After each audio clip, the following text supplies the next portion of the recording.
B Ganapati news ಚಾನಲ್ಲಿಗೆ ಸ್ವಾಗತ. August 8 ಇವತ್ತು ಭಾರತದ ಪಾಲಿಗೆ ಒಂದು ನಿರ್ಣಾಯಕವಾದಂಥ ದಿನ ಇದು. ಯಾಕೆ ಅಂತಂದರೆ ಅಮೆರಿಕದ ಅಧ್ಯಕ್ಷ ಟ್ರಂಪ್ ಸುಂಕಾಸ್ತ್ರವನ್ನು ಏನು ಭಾರತದ ಮೇಲೆ ಬಳಸಿದ್ದಾರೆ ಅದಕ್ಕೆ ಅವರು ಕೊಟ್ಟ ಕೊನೆಯ ದಿನಾಂಕ ಆಗಸ್ಟ್ 8. ಆಗಸ್ಟ್ 8ರ ಒಳಗಡೆ ಉಕ್ರೇನಿನ ಯುದ್ಧವನ್ನು ನಿಲ್ಲಿಸಬೇಕು ರಷ್ಯಾ. ಒಮ್ಮೆ ರಷ್ಯಾ ನಿಲ್ಲಿಸದೇ ಇದ್ದಲ್ಲಿ ರಷ್ಯಾದೊಟ್ಟಿಗೆ ತೈಲ ಮತ್ತು ಇತರ ವ್ಯಾಪಾರ ಸಂಬಂಧವನ್ನು ಯಾವೆಲ್ಲ ದೇಶಗಳು ಇಟ್ಕೊಂಡಿದ್ದಾವೆಯೋ ಅವುಗಳ ಮೇಲೆ ನಾವು ಪ್ರತ್ಯೇಕ ದಂಡ ಶುಲ್ಕವನ್ನು ಹಾಕ್ತೇವೆ. ಈಗಾಗಲೇ 50% ನಮ್ಮ ಭಾರತದಿಂದ ರಫ್ತಾಗುವಂಥ ವಸ್ತುಗಳ ಮೇಲೆ 50% ಸುಂಕವನ್ನು ಟ್ರಂಪ್ ವಿಧಿಸಿದ್ದಾರೆ. 25+25.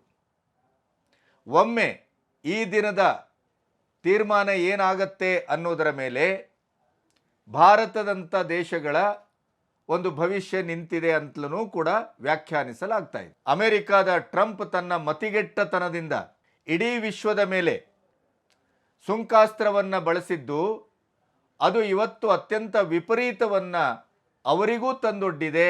ಭಾರತದ ಇಡೀದಾದಂಥ ರಾಜತಾಂತ್ರಿಕ ನಡೆ ಮತ್ತು ಅದರ ಭವಿಷ್ಯವನ್ನು ಬದಲಾಯಿಸಲಿಕ್ಕಿದೆ. ಎಲ್ಲರೂ ಭಾವಿಸಿದರು ಏನು, ಪ್ರತಿಪಕ್ಷವಂತೂ ಬಿಡಿ, ರಾಹುಲ್ ಗಾಂಧಿ ಅಂತೂ ಟ್ರಂಪ್ ಉಸಿರು ತೆಗೆದು ಮುಚ್ಚುವ ಮೊದಲೇ ಅವರು ಪುಂಗಿ ಊದಿ ಆಗಿತ್ತು. ಭಾರತ ಡೆಡ್ ಎಕಾನಮಿ ಅಂತ ಹೇಳಿದ ತಕ್ಷಣ ಹೌದೌದು, ಯಾಕೆಂತಂದರೆ ಅವರಿಗೆ ಭಾರತ ಮತ್ತು ಭಾರತದ ಪ್ರಧಾನಿ, ಭಾರತದ ಆಡಳಿತ, ಅದರ ಶ್ರೇಯೋಭಿವೃದ್ಧಿ, ಅದರ ವಿರುದ್ಧವಾಗಿ ಯಾವುದೇ ದೇಶಗಳು ಮಾತಾಡಿದ್ರು ಮೊದಲು ಅದಕ್ಕೆ ಅನುಮೋದನೆ ಕೊಡುವಂಥವ್ರು ಯಾರಪ್ಪ ಅಂತಂದರೆ ನಮ್ಮ ದೇಶದ ವಿರೋಧ ಪಕ್ಷದ ನಾಯಕರಾದಂಥ ರಾಹುಲ್ ಗಾಂಧಿ. ಅದಕ್ಕಾಗಿಯೇ ಸುಪ್ರೀಂ ಕೋರ್ಟ್ ಕೇಳಿತ್ತು ಮೊನ್ನೆ, ನೀವು ನಿಜವಾದ ಭಾರತೀಯರೇ ಆಗಿದ್ದಿದ್ರೆ ಈ ರೀತಿ ಮಾತನಾಡ್ತಿರಲಿಲ್ಲ ಅನ್ನುವಂಥ ಮಾತನ್ನು, ಆ ವಾಕ್ಯವನ್ನು ಬಳಸಿದ್ರೆ ಹಿಂದೆ ಇಡೀದಾಗಿ ವಿರೋಧ ಪಕ್ಷದ ನಾಯಕನಾದಂಥ ರಾಹುಲ್ ಗಾಂಧಿಯ ಇಡೀ ಒಂದು ವರ್ತನೆ, ಮನೋಭಾವ ಭಾರತದ ವಿರೋಧಿಯಾಗಿ, ಭಾರತದ ಸಾಂವಿಧಾನಿಕವಾದಂಥ ಒಂದು ಪ್ರತಿಪಕ್ಷದ ನಾಯಕನಾಗಿ ಅವರು ವರ್ತಿಸ್ತಾ ಇರುವಂಥ ರೀತಿ ಇದೆಯಲ್ಲ, ಅದಕ್ಕೆ ಬರದಂಥ ಶರ ಮತ್ತು ವ್ಯಾಖ್ಯಾನದಂತೆ ಇತ್ತದು. ಅವರು ಇವತ್ತು ಬಹಳ ಸಂಭ್ರಮಿಸ್ತಾ ಇದ್ದಾರೆ. ಟ್ರಂಪಿನ ಸುಂಕಾಸ್ತ್ರ ಮೋದಿಯವರನ್ನು ಕೆಡವುತ್ತಾ ಇದೆ. ಮೋದಿ ಮತ್ತು ಟ್ರಂಪ್ ಅಪ್ಪಿಕೊಂಡದ್ದೇ ಬಂತು. ಈಗ ಯಾವುದನ್ನು ಒಪ್ಪಿಕೊಳ್ತಾರೆ, ಈಗ ಏನು ಹೇಳ್ತಾರೆ? ಅದಕ್ಕೆ ಇವತ್ತು 8ನೇ ತಾರೀಕು ನಿನ್ನೆ ಮೋದಿಯವರು ಬಹಳ ಸ್ಪಷ್ಟವಾಗಿ ಹೇಳಿದರು, ಭಾರತದ ಹಿತವನ್ನು ಕಾಪಾಡುವುದೇ ನನ್ನ ಪ್ರಥಮ ಜವಾಬ್ದಾರಿ. ವೈಯಕ್ತಿಕ ಯಾವ ಸಂಬಂಧವೂ ಭಾರತದ ಹಿತ ಮತ್ತು ಅಹಿತದ ಮಧ್ಯೆ ಅದು ಪರಿಣಾಮ ಬೀರುವುದಿಲ್ಲ. ಯಾವುದೇ ಆತ್ಯಂತಿಕವಾದಂಥ ನೆಲೆಯನ್ನು ಅದು ಕಟ್ಟುವುದಿಲ್ಲ. ವೈಯಕ್ತಿಕ ಸಂಬಂಧ ಬೇರೆ. ಒಬ್ಬ ದೇಶದ ಪ್ರಧಾನಿಯಾಗಿ ನಾನು ಯಾವ ರೀತಿಯನ್ನು ತೀರ್ಮಾನವನ್ನು ತೆಗೆದುಕೋಬೇಕು ಅಂತ ಬಂದಾಗ ಈ ದೇಶದ ಜನರ ಹಿತವನ್ನೇ ಕಾಯುವ ತೀರ್ಮಾನವನ್ನು ನಾವು ತೆಗೆದುಕೊಳ್ತೇವೆ. ಯಾವ ದೇಶದ ಗೊಡ್ಡು ಬೆದರಿಕೆಗೂ, ಯಾವುದೇ ಭಯಾನಕವಾದ ಒತ್ತಡಕ್ಕೂ ಮಣಿಯುವ ಪ್ರಶ್ನೆನೇ ಇಲ್ಲ ಅನ್ನುವ ಮೂಲಕ ಮತ್ತೆ ಮೋದಿಯವರು ಟ್ರಂಪಿನ ಈ ಯಾವ ಒಂದು ಗೊಡ್ಡು ಬೆದರಿಕೆಯನ್ನು ನಾವು ಗಮನಿಸುವುದಿಲ್ಲ, ಹೆದರುವುದು ಬಿಡಿ, ವಿ ಡೋಂಟ್ ಕೇರ್ ಅನ್ನುವ ರೀತಿಯಲ್ಲಿ ಮೋದಿಯವರು ಹೇಳಿಕೆಯನ್ನು ಕೊಟ್ಟಿದ್ದಾರೆ. ಇನ್ನು ವ್ಯಾಪಾರ ಸಂಬಂಧ ಯಾಕೆ ಕುದುರಲಿಲ್ಲ ಭಾರತ ಮತ್ತು ಅಮೆರಿಕದ ಮಧ್ಯೆ ಅಂತಂದರೆ ಅವರು ಬಹಳ ಸೂಕ್ಷ್ಮವಾಗಿ, ನಿರ್ಣಾಯಕವಾಗಿ ಒಂದು ಮಾತನ್ನು ಹೇಳಿದ್ದಾರೆ. ಭಾರತದ ರೈತರ ಹಿತವನ್ನು ಕಾಪಾಡುವುದು ಭಾರತದ ಪ್ರಧಾನಿಯಾಗಿ ನನ್ನ ಮೊದಲ ಆದ್ಯತೆ. ಇದೇ ಅಮೆರಿಕದ ಅಧ್ಯಕ್ಷ ಏನು ಹೇಳಿದರು ವ್ಯಾಪಾರ ಒಪ್ಪಂದದ ಸಂದರ್ಭದಲ್ಲಿ ಅಂತಂದರೆ, ಭಾರತದ ಕೃಷಿ ವಲಯವನ್ನು ಅಮೆರಿಕಕ್ಕೆ ತೆರೆಯಬೇಕು, ಅದನ್ನು ಓಪನ್ ಆಗಿ ನಮಗೆ ಇಡಬೇಕು ಅನ್ನುವಂಥ ಒಂದು ಮಾತನ್ನು ಹೇಳಿದರು. ಭಾರತದ ಕೃಷಿ ವಲಯವನ್ನು ತೆರೆದು ಅಮೆರಿಕಕ್ಕೆ ಒತ್ತೆ ಇಡುವ ಕೆಲಸವನ್ನು ಯಾವ ಕಾರಣಕ್ಕೂ ಮಾಡಲು ನಾವು ಮುಂದಾಗುವುದಿಲ್ಲ. ಭಾರತದ ರೈತರ ಹಿತವನ್ನು ಕಾಪಾಡುವುದು ನನ್ನ ಮೊದಲ ಆದ್ಯತೆ. ಆ ಕಾರಣಕ್ಕಾಗಿಯೇ ವ್ಯಾಪಾರ ಒಪ್ಪಂದ ನಮ್ಮ ಮಧ್ಯೆ ಕುದುರಲಿಲ್ಲ.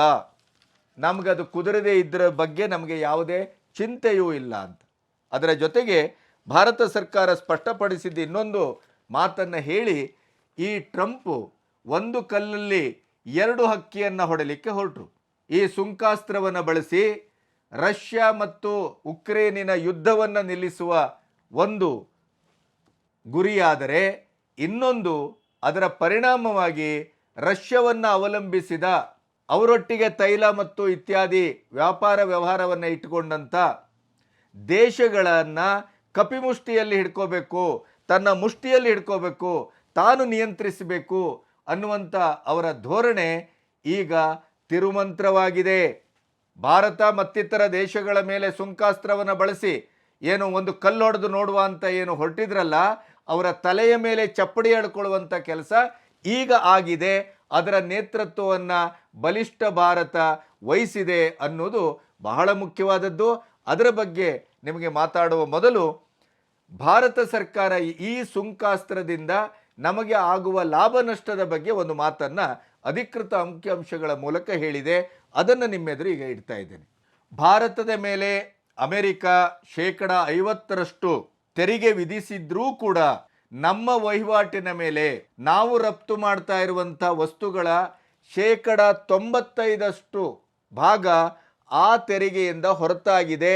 ಹಾಗಾಗಿ ಯಾವುದೇ ಭಯಗೊಳ್ಳುವಂಥ ಪರಿಸ್ಥಿತಿ ಇಲ್ಲ ಅನ್ನೋದನ್ನು ಭಾಳ ಸ್ಪಷ್ಟವಾಗಿ ಹೇಳಿದ್ದಾರೆ. 2024-25ರಲ್ಲಿ ಭಾರತದಿಂದ ಅಮೆರಿಕಕ್ಕೆ 820 ಶತಕೋಟಿ ಅಂದರೆ ರೂಪಾಯಿ ಲೆಕ್ಕದಲ್ಲಿ 70 ಲಕ್ಷ ಕೋಟಿ ಮೌಲ್ಯದ ವಸ್ತುಗಳು ರಫ್ತಾಗಿದೆ.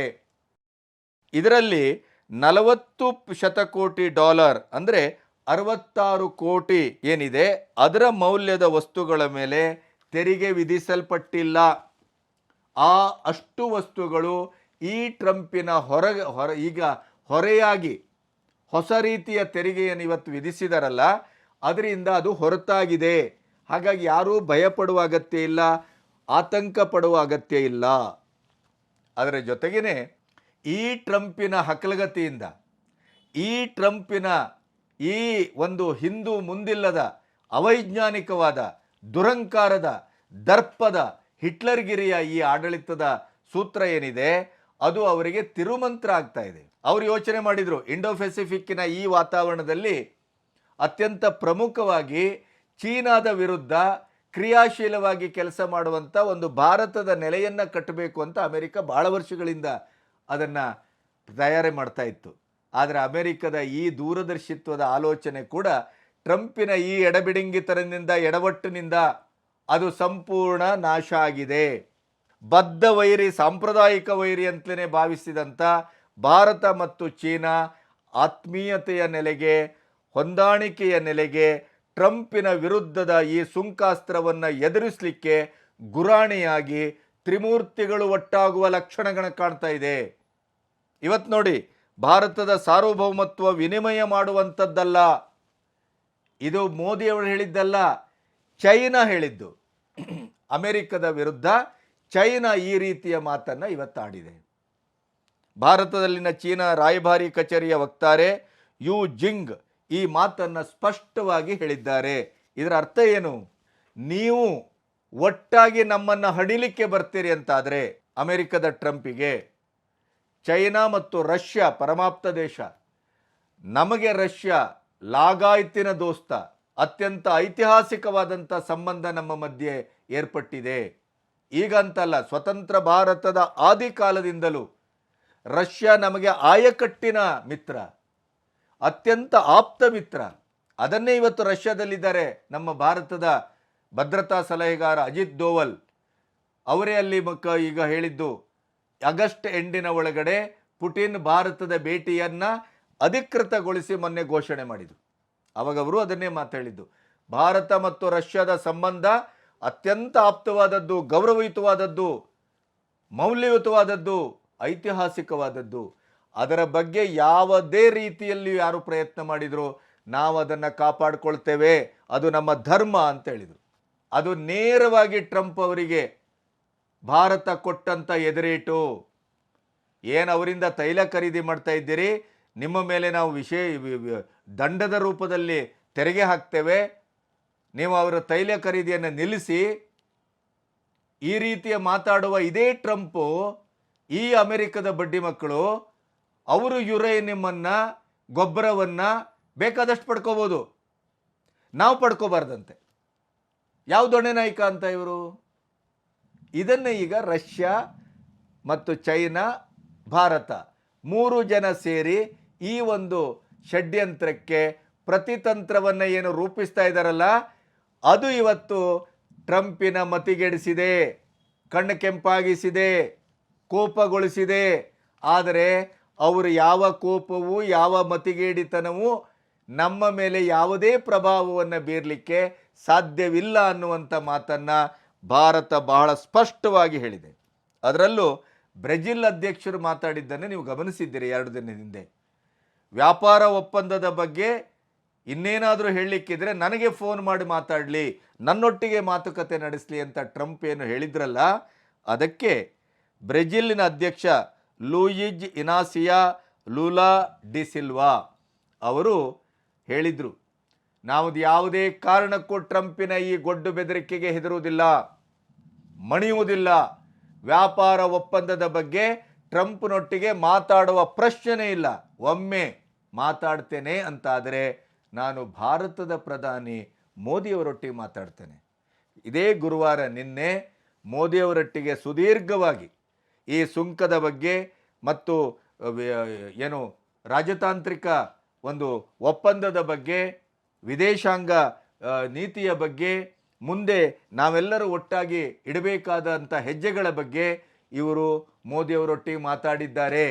ಇದು ಎಲ್ಲವನ್ನ ಏನು ಸೂಚಿಸ್ತದೆ ಅಂತಂದರೆ, ಈ ಸುಂಕಾಸ್ತ್ರವನ್ನು ಚೈನಾದ ಮೇಲೆ, ಇನ್ನೊಂದು ಮೇಲೆ, ಬ್ರೆಜಿಲ್ನ ಮೇಲೆ, ಎಲ್ಲದರ ಮೇಲೆ ಏನು ಇವರು ಬಳಸಿದ್ರಲ್ಲ, ಅದಕ್ಕೆ ತಿರುಮಂತ್ರವಾಗಿ ಈ ಎಲ್ಲ ದೇಶಗಳು ಭಾರತದ ನೇತೃತ್ವದಲ್ಲಿ ಒಂದಾಗ್ತಾ ಇದೆ. This is the major point. Trump ಮಾಡಿದಂಥ ಈ ದರಿದ್ರ ಕೆಲಸದಿಂದ ಭಾರತದಲ್ಲಿ ಒಂದಿಷ್ಟು ಆತಂಕ ವ್ಯಕ್ತವಾಯಿತೇ ಹೊರತು ಭಾರತಕ್ಕೆ ಯಾವುದೇ ಆಪತ್ತು ಒದಗಲಿಲ್ಲ, ಬದಲಾಗಿ ಲಾಭವೇ ಆಯಿತು. ಹೇಗಾಯ್ತದು ನೋಡಿ. ತಕ್ಷಣ ಭದ್ರತಾ ಸಲಹೆಗಾರರಾದಂಥ ಅಜಿತ್ ದೋವಲ್ ರಷ್ಯಾಕ್ಕೆ ಭೇಟಿ ನೀಡಿದರು, ರಷ್ಯಾದಲ್ಲಿ ಮಾತುಕತೆ ನಡೆಸಿದರು. ತಕ್ಷಣ ಈಗ ಮೊನ್ನೆ ಬುಧವಾರ ಚೈನಾ 7 ವರ್ಷ ಆಗಿತ್ತು ಪ್ರಧಾನಿಯವರು ಚೈನಾಕ್ಕೆ ಭೇಟಿ ಕೊಡದೇನೆ.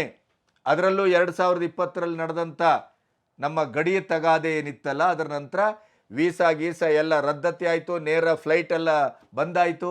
ಇತ್ತೀಚೆಗೆ ವಿಮಾನಯಾನವೂ ಆರಂಭ ಆಗ್ತಾ ಇದೆ. ಭಾರತ ಅಷ್ಟಾಗಿಯೂ ಅವರು 2 ವರ್ಷದ ಹಿಂದೆನೇ ವೀಸಾವನ್ನು ಕೊಡಲಿಕ್ಕೆ ಆರಂಭ ಮಾಡಿದರೂ ಕೂಡ ಭಾರತ ಜಪ್ಪಯ್ಯ ಅನ್ನಲಿಲ್ಲ. ಭಾರತ ಯಾವುದೇ ಕಡೆಗಣ್ಣಿನಿಂದ ಕೂಡ ಚೈನಾ ಕಡೆ ನೋಡ್ತಿರ್ಲಿಲ್ಲ. ಆದರೆ ಈಗ ಈ ಟ್ರಂಪಿನ ಸುಂಕಾಸ್ತ್ರದ ಪರಿಣಾಮ ಏನಾಗಿದೆ? ಶಾಂಘೈ ಶೃಂಗಸಭೆಗೆ ಮೋದಿಯವರು ಹೋಗುವುದಿಲ್ಲ, ಪ್ರಾತಿನಿಧಿಕವಾಗಿ ಯಾರು ಹೋಗ್ತಾರೆ ಅಂತಿತ್ತು. ಆದರೆ ಆಗಸ್ಟ್ 31, ಸೆಪ್ಟೆಂಬರ್ 1 ಬುಧವಾರ ಘೋಷಣೆ ಆಗಿದೆ. ಅಧಿಕೃತವಾಗಿ 7 ವರ್ಷಗಳ ನಂತರ ಭಾರತದ ಪ್ರಧಾನಿ ಮೋದಿಯವರು ಚೈನಾಕ್ಕೆ ಭೇಟಿ ಕೊಡ್ತಾ ಇದ್ದಾರೆ. ಚೈನಾ ಇದನ್ನು ಅದ್ದೂರಿಯಾಗಿ ಸ್ವಾಗತಿಸಿದೆ. ಅದರ ಬೆನ್ನಲ್ಲೇ ರಷ್ಯಾ ಅಧ್ಯಕ್ಷ ಪುಟಿನ್ ಅವರು ಆಗಸ್ಟ್ ಎಂಡು ಅಂದರೆ ಚೈನಾ ಭೇಟಿಯ ಪೂರ್ವದಲ್ಲಿ ಭಾರತಕ್ಕೆ ಭೇಟಿ ನೀಡ್ತಾ ಇದ್ದಾರೆ. ಇದು ಶೀಘ್ರ ಭೇಟಿ. ಈ ಭೇಟಿ ಮೊದಲು ಇರಲಿಲ್ಲ. ಈ ಟ್ರಂಪಿನ ಸುಂಕಾಸ್ತ್ರದ ಪರಿಣಾಮವಾಗಿ ಈಗೇನಾಗಿದೆ, ರಷ್ಯಾದ ಪ್ರಧಾನಿ ಭಾರತಕ್ಕೆ ಭೇಟಿ ನೀಡ್ತಾ ಇದ್ದಾರೆ, ಭಾರತದ ಪ್ರಧಾನಿ ಚೈನಾಕ್ಕೆ ಭೇಟಿ ನೀಡ್ತಾ ಇದ್ದಾರೆ. ಭಾರತ ಚೈನಾ ಒಂದಾಗ್ತಾ ಇದೆ. ಈ ತ್ರಿಮೂರ್ತಿಗಳು ಒಟ್ಟಾಗುವುದಕ್ಕೆ ಟ್ರಂಪಿನ ಸುಂಕಾಸ್ತ್ರ ಕಾರಣವಾಗಿದೆ. ಟ್ರಂಪ್ ಯೋಚನೆ ಮಾಡಿದ್ದು ಒಂದು, ಅವರಿಗೀಗ ಸಂಧಾನ ಮಾಡುವಂಥ ಒಂದು ಆಸೆ, ನೊಬೆಲ್ ತಗೋಬೇಕು ಅಂತ ಆಸೆ. ಆ ದರಿದ್ರ ಪಾಕಿಸ್ತಾನದ ಮುನೀರ್ ಬಾಯಿಂದಲೂ ಅದನ್ನು ಹೇಳಿಸುವಂಥ ಒಂದು ದೌರ್ಭಾಗ್ಯ ಟ್ರಂಪಿಗೆ ಬಂದು ಒದಗಿದೆ. ಅಲ್ಲಿ ನಿಲ್ಲಿಸಿದ್ರು, ಇಲ್ಲಿ ನಿಲ್ಲಿಸಿದ್ರು, ಅಲ್ಲಿ ಇದು ಮಾಡಿದ್ರು. ಆದ್ದರಿಂದ ವಿಶ್ವಶಾಂತಿಯನ್ನು ಕಾಪಾಡುವ ಶಾಂತಿದೂತ ನೊಬೆಲ್ ಕೊಡಿ ಅಂತ ಅಂಗಲಾಚಿ ಬೇಡ್ತಾ ಇದ್ದಾರೆ. ಅವರಿಗೆ ನೊಬೆಲ್ಲಿನ ಹುಚ್ಚು. ನಾನೇ ಕದನ ವಿರಾಮ ಮಾಡಿದ್ದು ಅಂತ ಆಪರೇಷನ್ ಸಿಂಧೂರಕ್ಕೆ 30 ಬಾರಿ ಟಕ್ಕರ್ ಕೊಟ್ಟರು. ಆ ಮತಿಗೆಟ್ಟ ಟ್ರಂಪಿನ ಹೇಳಿಕೆಯನ್ನು ಇಟ್ಟುಕೊಂಡು ಈ ಮತಿಭ್ರಷ್ಟರು ಇಲ್ಲಿ ವಿರೋಧ ಪಕ್ಷದ ನಾಯಕರು ರಾಹುಲ್ ಗಾಂಧಿ ನೇತೃತ್ವದಲ್ಲಿ ಇಡೀ ಮಳೆಗಾಲದ ಅಧಿವೇಶನವನ್ನು ಬಲಿ ಹಾಕ್ಲಿಕ್ಕೆ ಹೊರಟಿದ್ರು. ಆದರೆ ಆಪರೇಷನ್ ಸಿಂಧೂರದ ಚರ್ಚೆಯನ್ನು ಆರಂಭಿಸಬೇಕು ಅಂತ ಏನೋ ಭಾಳ ರಣೋತ್ಸಾಹ ತೋರಿದ್ರಲ್ಲ, ಅದೇ ಪ್ರತಿಪಕ್ಷದ ಕಾಂಗ್ರೆಸ್ಸಿಗರ ಇಡೀ ಇರಾದೆ ಮಣ್ಣಾಗಿ ಮಸಿಯಾಗಿ ಹೋಯಿತು ಅಂತ. ಭಾರತದ ಆಪರೇಷನ್ ಸಿಂಧೂರದ ವಿಜಯೋತ್ಸವವನ್ನು ಸದನದ ಒಳಗಡೆ NDA ಸರ್ಕಾರದ ಪ್ರಾತಿನಿಧಿಕವಾಗಿ ಪ್ರತಿಯೊಬ್ಬರು ಸಚಿವರು MP ಗಳು ಘಂಟಾಘೋಷವಾಗಿ ಪ್ರಪಂಚಕ್ಕೆ ತಮ್ಮ ಸಾಹಸದ ಎಳೆಯನ್ನು ಬಿಡಿಸಿಡುವಂಥ ಕೆಲಸ ಮಾಡಲಿಕ್ಕೆ ಇದೇ ಪ್ರತಿಪಕ್ಷ ಕೊಟ್ಟ ಅಸ್ತ್ರವೇ ಬ್ರಹ್ಮಾಸ್ತ್ರವಾಯಿತು. ನೀವೆಲ್ಲ ನೋಡಿದ್ದೀರಿ, ಮುಖಭಂಗ ಆಯಿತು. ಆ ರೀತಿಯಲ್ಲಿ ಪ್ರತಿಯೊಬ್ಬರು ಉಗುಳಿದ್ರು ಅಂತ. ದೇಶದ್ರೋಹಿಗಳಾಗಿ ಮಾತಾಡ್ತೀರಾ, ಪಾಕಿಸ್ತಾನದ ಪರವಾಗಿ ಮಾತಾಡ್ತೀರಾ. ಆ ಜಯಾ ಬಚ್ಚನ್ ಅಂತ ಅವರು ಯಾವ ಕರ್ಮಕ್ಕೆ ರಾಜ್ಯಸಭೆಗೆ ಹೋಗಿದ್ದಾರೋ ಗೊತ್ತಿಲ್ಲ. ಒಂದು ಮಹಿಳೆಯರಿಗಾದಂಥ ಅನ್ಯಾಯವನ್ನು ಕೂಡ ತನ್ನ ರಾಜಕೀಯಕ್ಕೆ ಬಳಸ್ಕೊಳ್ಳುವಂಥ ಒಂದು ಕೀಳು ಮಟ್ಟಕ್ಕೆ ಇಳಿದ್ರು ಅಂತ. ಆಪರೇಷನ್ ಸಿಂಧೂರ ಯಾಕೆ ಹೆಸರಿಟ್ರು? ಅಲ್ಲಿ ಸಿಂಧೂರ ಕಳೆದೋಗಿದೆ, ಅಲ್ಲಿ ಎಲ್ಲವರು ಗಂಡ ದಿಕ್ಕಳು ಸತ್ತಿದ್ದಾರೆ. ಏನಂತ ಭಾವಿಸ್ತಾರೆ ಇವರೆಲ್ಲ? ನಮ್ಮ ದೇಶದಲ್ಲಿ, ನಮ್ಮ ಸಂಸ್ಕೃತಿಯಲ್ಲಿ, ನಮ್ಮ ಇಡೀ ಈ ಹಣೆಗೆ ಇಡುವ ಸಿಂಧೂರದ ಬಗ್ಗೆ ಇರುವ ಪರಿಕಲ್ಪನೆ ಇವರಿಗೆ ಗೊತ್ತಿಲ್ಲ ಅಂತಾದರೆ ಯಾವ ದರಿದ್ರಕ್ಕೆ ನೀವು ರಾಜ್ಯಸಭೆಗೆ ಹೋಗ್ತಾ ಇದ್ದೀರಿ ಅಂತ. ಜಯಾ ಬಚ್ಚನ್ನ ಬಗ್ಗೆ ಇರುವಂಥ ನಮ್ಮ ಪ್ರೀತಿ, ವಿಶ್ವಾಸ, ಅವರೊಂದು ಒಳ್ಳೆಯ ಕಲಾವಿದೆ ಅನ್ನುವಂಥ ಗೌರವ ಎಲ್ಲವೂ ಮಸಿಯಾಗೋಯ್ತು ಅಂತ. ಒಬ್ಬ ಹೆಣ್ಣಾಗಿ ಹೆಣ್ಣು ಮಕ್ಕಳ ಸಿಂಧೂರವನ್ನು ಕಳೆದಂಥ, ಅವರ ಕರಿಮಣಿಗೆ ಕೈ ಹಾಕದಂಥ ಆ ಭ್ರಷ್ಟರನ್ನ ಇಟ್ ವಾಸ್ ಎ ಫಿಕ್ಷನ್, ಇದೊಂದು ಕಥೆಯ ರೀತಿ ಇತ್ತು, ಸಿನಿಮಾ ರೀತಿ ಇತ್ತು. ಈ ದರಿದ್ರ ಸಿನಿಮಾ ಮಾಡಿದವರಿಗೆ ಬದುಕು ಸಿನಿಮಾವಾಗೇ ಕಾಣುತ್ತೆ. ನಮ್ಮ 26 ಜನರ ಆ ಮಾರಣ ಹೋಮವನ್ನು ಮಾಡಿದಂಥ ಆ ರಕ್ತ ಪಿಪಾಸುಗಳು ಇವರಿಗೆ ಹೀರೋಗಳಾಗಿ ಕಾಣ್ತಾರೆ. ನಮ್ಮ ಹೆಣ್ಣು ಮಕ್ಕಳ ಸಿಂಧೂರವನ್ನು ಕರಿಮಣಿಗೆ ಕೈ ಹಾಕದಂಥ ಆ ಅಬಲ, ಆ ಸ್ತ್ರೀಯರ ಕಣ್ಣೆದುರು, ಆ ಸಹೋದರಿಯರ ಕಣ್ಣೆದುರು, ಆ ಮಕ್ಕಳ ಕಣ್ಣೆದುರು ಅವರು ಚೆಂಡಾಡಿದ್ರಲ್ಲ, ಅಂತ ಭೀಭತ್ಸ ಒಂದು ರಕ್ತಸಿಕ್ತ ಘಟನೆಯನ್ನು ಕೂಡ ಫಿಕ್ಷನ್ನು ಅಂತಾರಲ್ಲ, ಇವರ ನಾಲಿಗೆಗೆ ಏನು ಬೀಳಲಿಕ್ಕಿದೆ ಹೇಳಿ? ಕತೆ, ಸಿನಿಮಾ, ಫಿಕ್ಷನ್ ಅಂತಾರಲ್ಲ, ಇವರ ದರಿದ್ರ ನಾಲಿಗೆಗೆ ಜನ ಉಗುಳಲಿಕ್ಕಿದೆ. ಆ ದಿನ ಹತ್ತಿರದಲ್ಲೇ ಇದೆ. ಇಂಥ ಸಂದರ್ಭದಲ್ಲಿ ಅಮೆರಿಕದ ಅಧ್ಯಕ್ಷ ನಮ್ಮ ಮೇಲೆ ಸುಂಕಾಸ್ತ್ರವನ್ನು ಬಳಸಿದಾಗ ಇವರಿಗೆ ಏನಾಯಿತು? ಹೋಳಿಗೆ ತುಪ್ಪದಲ್ಲಿ ಮುರಿದು ಬಿದ್ದ ಹಾಗೆ. ಆದರೆ ಈಗ ತೆಗೆದುಕೊಳ್ಳಿ ಅದರ ನಿಜವಾದಂಥ ಸಂದರ್ಭ ಏನು? ರಷ್ಯಾ ನಮ್ಮ ಸಂಬಂಧ ಇನ್ನೂ ಗಟ್ಟಿಯಾಯಿತು. ರಷ್ಯಾ, ಚೈನಾ, ಭಾರತ ಒಗ್ಗಟ್ಟಿನಿಂದ ಮುಂದೆ ಬರ್ತಾ ಇದೆ. ಹಳೆಯ ಎಲ್ಲ ಕೊಳೆಯನ್ನು, ಒಂದು ವಿರೋಧವನ್ನು, ದ್ವೇಷವನ್ನು ಮರೆತು ಇವತ್ತು ಟ್ರಂಪನ್ನ ವಿರುದ್ಧ, ಅಮೆರಿಕದ ದಬ್ಬಾಳಿಕೆಯ ವಿರುದ್ಧ ನಾವು ನಿಲ್ಲಬೇಕು ಅನ್ನುವಂಥ ನಿಲುವಿಗೆ ಬಂದಾಗಿದೆ. ನೀವು ಖರೀದಿ ಮಾಡಲಿಕ್ಕೆ ಅಡ್ಡಿಲ್ಲ ಯುರೇನಿಯಂ ಅನ್ನ ಮತ್ತು ಗೊಬ್ಬರವನ್ನು, ನಮಗೆ ಬುದ್ಧಿ ಹೇಳ್ತೀರಿ ಅಂತ ಹೇಳಿ ಈಗ ರಷ್ಯಾ ಅಧ್ಯಕ್ಷ ಭಾರತಕ್ಕೆ ಬರ್ತಾ ಇದ್ದಾರೆ, ಭಾರತದ ಪ್ರಧಾನಿ ಚೈನಾಕ್ಕೆ ಹೋಗ್ತಾ ಇದ್ದಾರೆ.